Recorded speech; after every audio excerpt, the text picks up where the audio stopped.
Salut à tous et bienvenue sur Jody Catch. Il est le chef de la tribu, la superstar dont le règne actuel brise tous les records. Celui qui a fait 7 fois le main event de WrestleMania, Roman Reigns. Dans cette vidéo, je vous propose en version française l'interview qu'il a réalisée avec la méga star des réseaux sociaux Logan Paul le 13 septembre 2022. Dans cet entretien passionnant qu'ils ont effectué quelques semaines avant de s'affronter au show Crown Jewel, l'actuel champion incontesté universel de WWE va nous parler de comment il a réussi, à force de progresser, à devenir le visage de la compagnie, de sa vision du catch, de sa relation avec son special counsel Paul Heyman, de sa rivalité avec Brock Lesnar, mais aussi de cette fameuse promo en 2017 où il a eu un blanc face à John Cena. C'est une conversation où on apprend vraiment à connaître l'être humain derrière le leader de la Bloodline, ses relations avec The Rock et les Usos, sa famille et notamment son épouse qu'il a soutenue dans ses épreuves les plus difficiles. Et on y apprend même comment il vivait cette haine qu'il recevait de nombreux fans entre 2015 et 2020. C'est une interview marquante qui illustre parfaitement qu'à l'écran comme en coulisses, Roman Reigns est un des plus grands de tous les temps. N'hésitez pas à faire comme King Cody, qui est très fidèle à la chaîne et qu'on remercie du fond du cœur, en vous abonnant, en likant et en partageant la vidéo pour faire grandir la chaîne tous ensemble. Vous êtes bien sur Jody Catch, Roman Reigns en interview avec Logan Paul. C'est parti!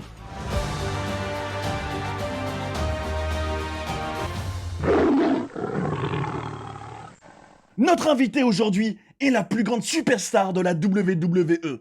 Il a un des règnes les plus longs de tous les temps et il est le visage de la compagnie pour laquelle je travaille maintenant. Il est le chef de la tribu. Mesdames et messieurs, Roman Reigns. Roman, bienvenue. Tu as fait de tous les gens que je connais des fans de toi. Génial, man. C'est la beauté de ce qu'on fait. On fait venir de nouveaux fans. C'est notre but. On me demande des fois si je réagis pas négativement à ce qu'on a pu dire sur moi. Une fois que tu as atteint un certain point dans ta carrière et que tu as une vision plus globale, tu essayes juste de ramener le plus de spectateurs possible devant leur télé et dans les arènes. Avoir autant de commentaires et de buzz que possible à propos de ton produit, de ta compagnie que tu représentes. Avoir quelqu'un comme toi, Logan, qui ramène toute cette attention, et avoir des gens en plus que je peux ajouter à ma propre communauté, c'est génial. On dit que les fans de la WWE sont très protecteurs de ce qu'ils aiment et ils voient ce gars Logan Paul arriver du monde des réseaux sociaux avec un œil méfiant. Tu penses que Logan Paul a fait une bonne impression sur ce noyau de fans jusqu'à présent? Absolument, à 100%. On a eu de la chance d'avoir des talents qui sont venus de l'extérieur et qui ont mis en valeur la passion, l'énergie, la concentration que tu dois avoir quand tu fais ce métier. Tu peux très bien te faire piquer par le moustique du catch, du divertissement sportif, tomber sous le charme de la WWE quand tu viens, parce que tu n'as jamais ressenti quelque chose de similaire. Toi, Logan, tu as plein de followers, et tu tournes quelque chose, puis tu fais du montage, de la post-production, et quelques jours plus tard, ça sort. Mais c'est pas comme à la WWE, où tu entends tout de suite les fans devenir fous dans l'arène, si t'es en train de tout déchirer. Tout se passe instantanément. On fait du live. C'est ce que tu as dû ressentir à SummerSlam il y a quelques mois. J'ai clairement été piqué par ce moustique, mec. Depuis que je suis à la WWE, j'ai des difficultés. Parce que c'est vraiment dur. On espère que c'est dur. C'est pas facile ce qu'on fait. Il y a vraiment cette règle des 10 000 heures. Personnellement, j'ai commencé en 2010. Je suis au plus haut niveau depuis plus de 10 ans maintenant. Et j'apprends toujours. Je progresse encore. Je pense toujours à ces minuscules détails auxquels seulement quelqu'un qui a été longtemps en immersion dans ce business peut penser. J'essaye d'apprendre toutes ces choses. Je regarde des gars comme toi, comme Brock Lesnar, comme John Cena, comme Stone Cold Steve Austin. J'essaye vraiment de faire un maximum de recherches, mais qu'est-ce que c'est dur. Et je n'ai pas le luxe d'avoir le temps. Tu as attiré beaucoup de regards. Il y a beaucoup d'attentes autour de toi. Et tu te débrouilles bien, vraiment. Il y a tellement d'éléments qui font partie de cette incroyable performance artistique qu'on fait. Quand je faisais du football américain, pendant un match, j'entendais rien. Même avec le public, j'entendais rien. Et si ça m'arrivait aujourd'hui de rien entendre, je serais foutu. Parce que dans ce business, on agit en fonction des retours et des réactions qu'on entend. Et c'est ça la magie.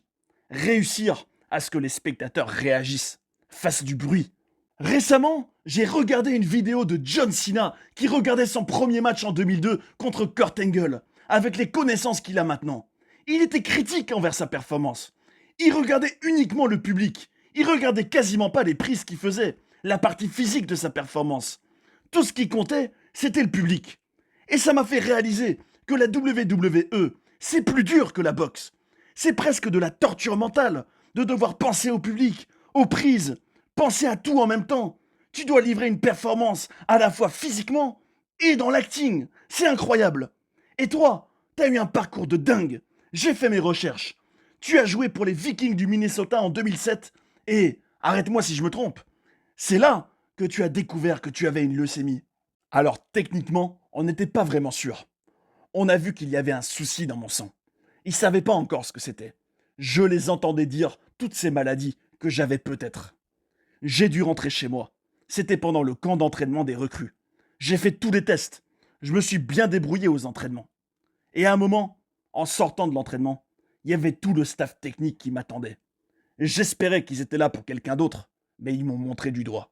C'était comment à vivre ce moment pour toi? Ça m'arrive de compartimenter mes émotions. Et je pense qu'à l'époque, c'était tellement gros et sérieux que j'y croyais même pas. À l'époque, en 2007, j'étais un jeune de 21 ans qui est censé être au top niveau santé. Et ça arrivait jamais qu'un jeune ait ce souci. Et depuis, ça a été une longue bataille. Ils ont fini par me virer. Ils n'avaient pas d'autre choix. Ils ne pouvaient plus rien faire pour moi à ce moment-là. Et en plus, ta femme était enceinte à cette époque. À 22 ans, ça fait beaucoup de choses à gérer en même temps. C'est comme ça que je suis arrivé dans le monde des adultes. Ça a fait de moi un homme. Mais sur ça aussi, je suis toujours en train d'apprendre, de progresser. Encore maintenant, j'apprends. Vivre tout ça à l'époque, c'était hallucinant. Ma femme, qui était ma copine à l'époque, a été très compréhensive, solide comme un roc, et contrôlait ce qu'elle pouvait contrôler. Elle m'a donné le temps et la patience dont j'avais besoin. Même si elle s'inquiétait beaucoup, ma mère a aussi été solide pour moi. Ma famille. C'est à travers mon combat et le travail caritatif que je fais, à travers les difficultés, qu'on se soude, qu'on se rapproche, bien plus qu'à travers les réussites. Et j'ai eu beaucoup de chance d'avoir tout ce soutien. J'ai beaucoup d'empathie pour ton histoire. Je te manquerai jamais de respect en te disant que j'ai déjà connu quelque chose de similaire à ce que tu as vécu. Merci. En vieillissant, j'ai dû travailler sur l'empathie. Je regarde les choses à travers différentes perspectives. J'ai cette compréhension des choses en tant qu'être humain, mais en même temps, quand je passe par des moments difficiles, je vais de l'avant. Je fais pas attention au négatif. Je suis quelqu'un qui voit toujours le verre à moitié plein. C'est pas toujours facile. Parfois, tu essayes d'expliquer des choses à tes proches, ils peuvent ne pas comprendre, alors tu peux t'énerver. C'est la base de la communication. Est-ce qu'on arrive ou pas à parler, à transmettre et recevoir une information? Et ça reste un défi au quotidien. J'ai une fille qui a 14 ans. Sa manière d'être est totalement différente de celle de ma femme et moi. Et ma femme et moi, on est totalement différents de nos proches plus âgés ou de nos parents. Nos manières de communiquer sont différentes. Si les enfants n'ont pas leur téléphone, ça devient très compliqué. Allez voir des jeunes de 14 ans se parler en réel, en face à face. Vous verrez. Ça me brise un peu le cœur quand j'arrive à un restaurant et que je vois des gamins avec leur tablette à table. En tant que père de 5 enfants, je suis coupable de ça. Parfois, tu veux juste qu'ils s'occupent tout seuls, qu'ils se gèrent eux-mêmes. C'est incroyable! Tu as 5 enfants, dont 2 paires de jumeaux. Qu'est-ce qui se passe? Ça, c'est une lignée de sang. Quand on catche pas, on aime bien s'amuser. Avoir 5 enfants, c'est de la folie. On les aime. Je serais prêt à mourir pour eux maintenant, sans problème. J'ai 4 garçons, 2 paires de jumeaux, et ma fille aînée qui a 14 ans, qui, elle, a vécu tout ce parcours avec moi. Mais les plus jeunes ont que 2 ans, donc ils n'ont aucune idée de ce qui se passe. Les autres qui ont 5 ans commencent à comprendre que leur papa va à un show de catch. L'autre jour, j'étais venu à un show au Madison Square Garden, et quand je t'ai vu arriver, j'étais impressionné à quel point tu commandais le public sans même dire un mot. le contrôle que tu avais sur la foule. Est-ce que tu peux nous parler du processus pour en arriver à ce niveau-là? Et est-ce que tu penses que Logan pourrait s'en approcher? Tu fais référence à des petits détails qui viennent avec l'expérience, qui te font prendre confiance. Il faut faire réagir le public. Toi, Logan, tu as des millions de personnes qui te suivent et te regardent sur différentes plateformes. Mais la WWE, c'est des fans différents.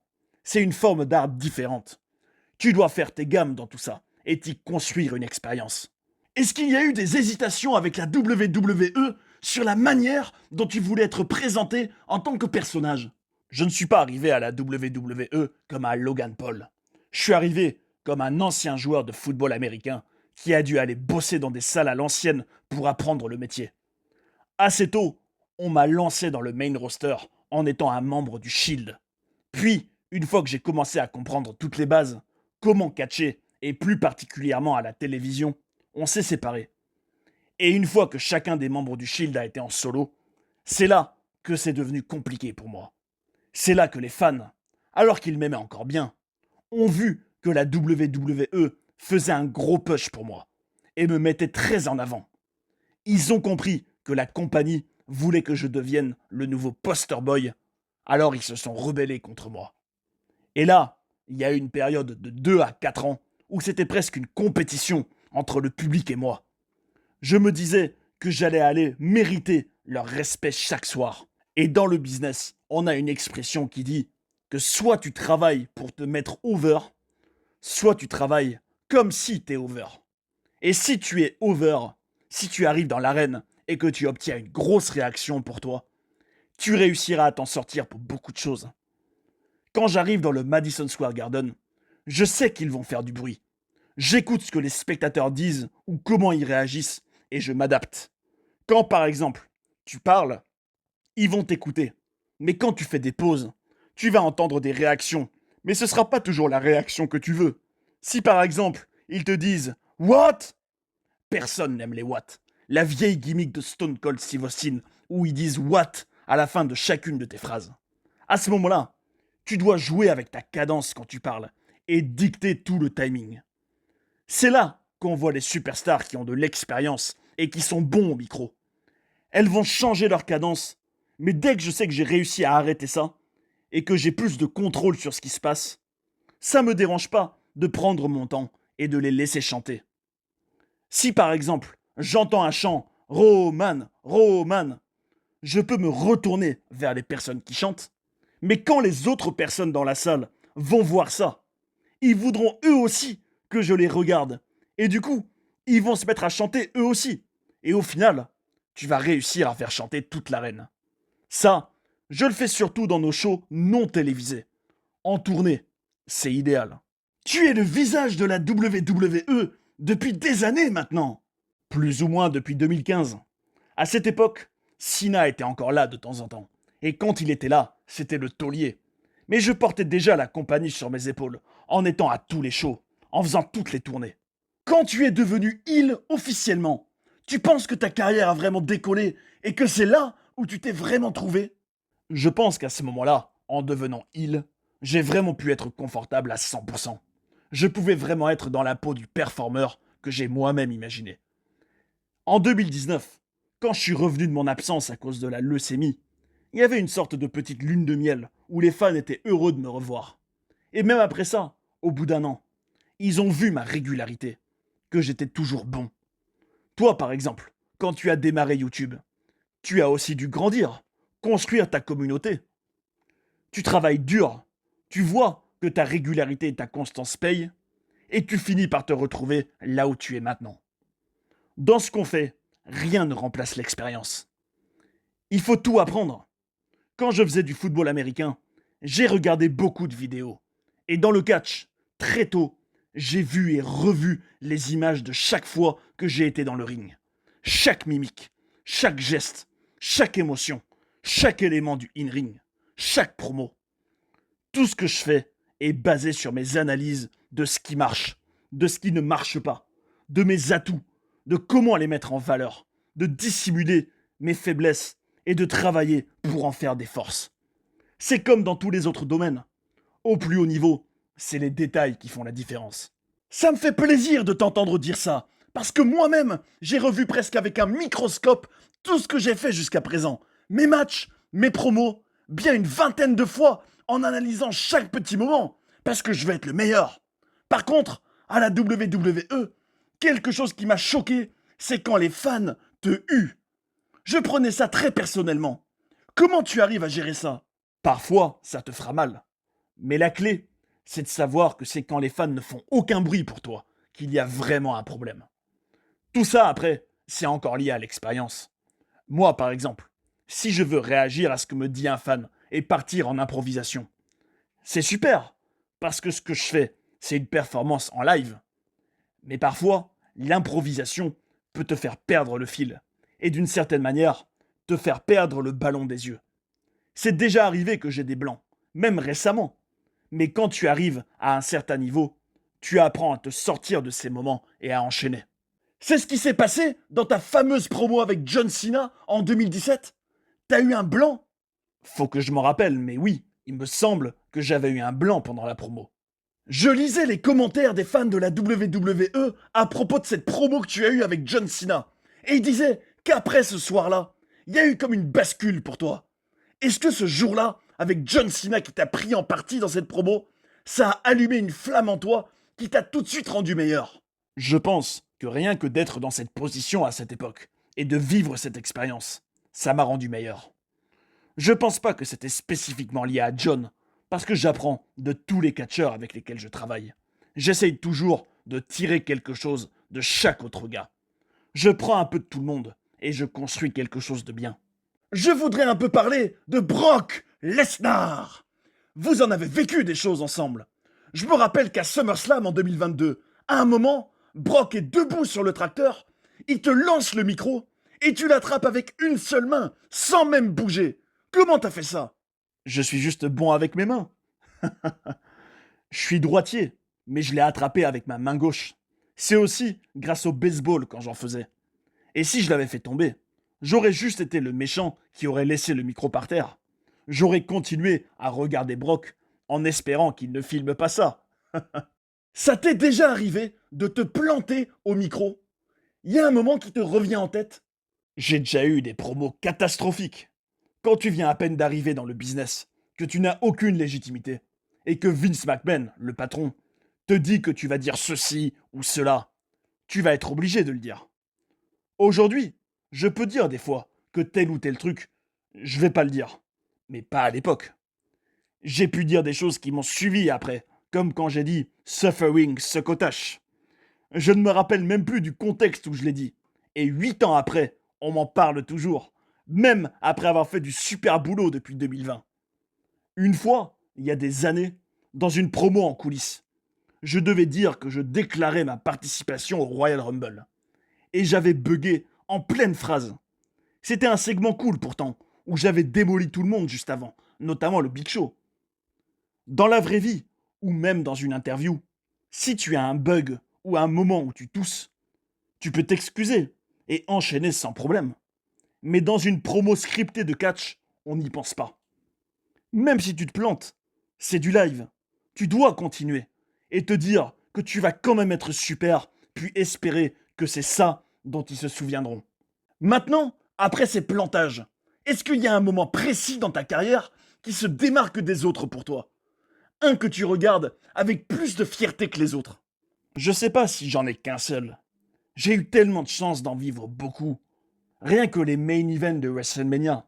Roman, est-ce que tu penses que quand la WWE a deux mecs au top en même temps, comme toi et Brock Lesnar, c'est là que la compagnie est son meilleur?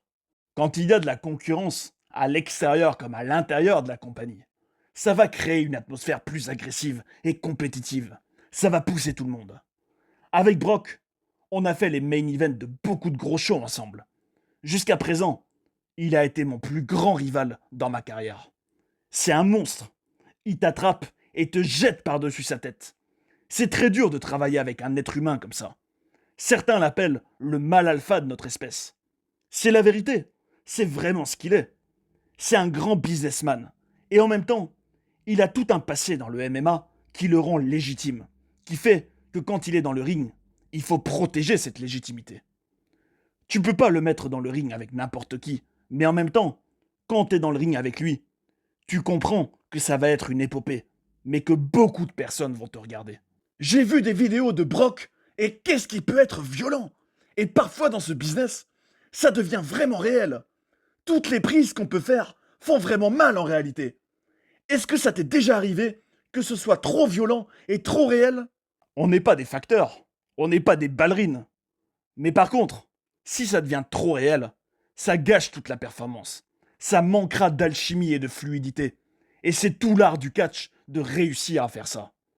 Quand tu es dans le ring avec un Sheamus, un Drew McIntyre ou un Brock, c'est un peu plus rigide et rugueux que les autres matchs que tu fais. Tu vas en garder des traces sur le corps. Mon truc à moi, c'est si quelqu'un me fracasse la mâchoire, après, je peux pas manger correctement. Et c'est ce qui m'énerve le plus. Si tu me mets dans le ring avec un Seth Rollins ou d'autres gars qui sont super techniques, t'auras l'impression d'être deux ninjas. C'est beau, c'est propre. Mais parfois, ça peut aussi être un carnage. Comment Paul Heyman est passé d'être l'avocat de Brock Lesnar à devenir ton special counsel? Brock était entre deux contrats à ce moment-là, et Paul Heyman était disponible. Et ça a juste matché entre nous.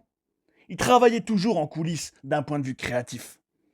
Quand tu travailles pendant aussi longtemps avec Brock et avec tout le succès qu'ils ont eu, tu as besoin de quelque chose de légitime et à la hauteur pour éventuellement faire ce choix de bosser avec moi. Et je pense que j'étais le seul avec qui il voulait bien travailler. Sinon, il serait resté à bosser en coulisses, pas à l'écran. Mais quand il a su que ce serait avec moi, on savait que ça y est, on tenait quelque chose. C'était parti. Est-ce que tu as appris beaucoup de Paul Heyman avec tout ce temps qu'il a passé avec Brock Lesnar? J'apprenais déjà de Paul, avant même qu'on soit ensemble. Et il était déjà avec ma famille depuis plusieurs dizaines d'années, avant même que je sois dans ce business. J'apprends toujours de lui. Et c'est pas seulement dans le catch, c'est aussi sur la manière de faire du business en général. Sur la paternité aussi. Paul a été au sommet de ce business depuis si longtemps, en tant que promoteur, en tant que talent, en tant que manager. Il a eu tellement de rôles, et il le fait à un niveau d'élite. Tu ne peux que apprendre d'une personne comme lui. Paul Heyman m'a déjà donné des conseils en coulisses, et il est une des personnes les plus animées que j'ai vues de ma vie. On dirait un personnage de film. Et au-delà de ça, ta bloodline, ta famille, avec The Rock, Rikishi, les Usos, elle est profondément implantée dans l'industrie du catch. Est-ce que quand tu étais plus jeune, tu voyais The Rock comme une idole? Je sais pas si je le voyais comme une idole. C'est bizarre, parce que The Rock et moi, on se connaît, on est de la même famille. J'ai toujours eu beaucoup de respect et d'admiration pour ce qu'il a réussi à faire, pour son charisme. Il est à un autre niveau. On se dit souvent qu'il va finir par y aller mollo, que ça va ralentir, mais il s'arrête jamais. Il devient de plus en plus grand. Quand j'étais plus jeune, ça pouvait arriver que je vois qu'il était en train de faire quelque chose d'extraordinaire, et que je me dise que je voulais faire quelque chose de similaire. Il représente bien notre famille. Et si je peux même me rapprocher de son niveau, je pense que je me serais bien débrouillé. Est-ce que tu vas affronter The Rock à WrestleMania? C'est pas moi qui gère le booking des shows. Si c'est possible, je suis prêt. J'ai la chance d'être dans une position où les choses viennent à moi. Donc j'espère que ce sera le cas avec lui. Parle-moi des Usos, qui font aussi partie de ta bloodline. J'ai rencontré les Usos quand j'avais 3 ans, quand j'ai déménagé de la Californie pour venir vivre en Floride. Et on a plus ou moins été des triplés depuis cette époque. On a été au même lycée. C'était cool. On a fait du football américain ensemble. On a eu des jobs normaux ensemble. Quand on bossait ensemble comme installateur de mobilier de bureau, on s'éclatait. Maintenant, on parcourt le monde ensemble. C'est fou. Vous avez jamais eu de soucis entre vous? Une fille pour laquelle vous vous seriez disputé, par exemple? Je les ai déjà vus se disputer entre eux. En général, quand des jumeaux se disputent, ils ne veulent plus entendre parler l'un de l'autre. C'est comme si tu te disputais avec toi-même. Tu es face à quelqu'un qui te ressemble, qui parle comme toi. Je les ai vus se disputer, mais en même temps, ils peuvent aussi d'un coup s'aimer. Toute ma vie, j'ai été entouré de jumeaux entre les Housseaux et mes enfants. C'est marrant, Parce que mes jumeaux, qui ont 2 ans, se battent déjà entre eux. Ils s'arrachent même des cheveux. Tu peux essayer de les aider, mais au bout du compte, c'est leur relation à eux. J'ai jamais vu une relation aussi forte qu'une relation entre 2 jumeaux. Donc je pourrais pas leur dire d'être des jumeaux, de se comporter comme des jumeaux. Je peux leur dire ce qui est bien ou mal, s'ils doivent arrêter de faire quelque chose. Mais en même temps, si tu en protèges un des deux, il aura tout le temps besoin de ton aide. Je veux pas que ça arrive, mais s'il le faut, va te défendre, va tenir tête à ton frère. Dans le business du catch, j'ai souvent entendu l'expression « un reçu ». Tu peux m'expliquer ce que c'est? Si j'ai le sentiment que tu m'as frappé plus fort que tu aurais dû, au prochain coup, je te frapperai aussi fort. Tu auras eu ton reçu. Et si ça s'arrête jamais, et que les 2 gars arrêtent pas de se frapper de plus en plus fort, c'est que c'est pas des professionnels. Alors, on pourra les envoyer chez Dana White, à l'UFC. En étant sur la route tout le temps, comme vous faites à la WWE, comment vous arrivez à rester en forme physiquement? Quand est-ce que vous trouvez le temps d'aller en salle de musculation? C'est juste une routine. Par exemple, tu sais que tu vas faire ton entraînement avant le show. Tu arrives en avion, tu vas t'entraîner, tu vas faire ton show, tu montes dans le car, tu vas dans la ville suivante, tu te réveilles, tu t'entraînes. En général, je voyage en car.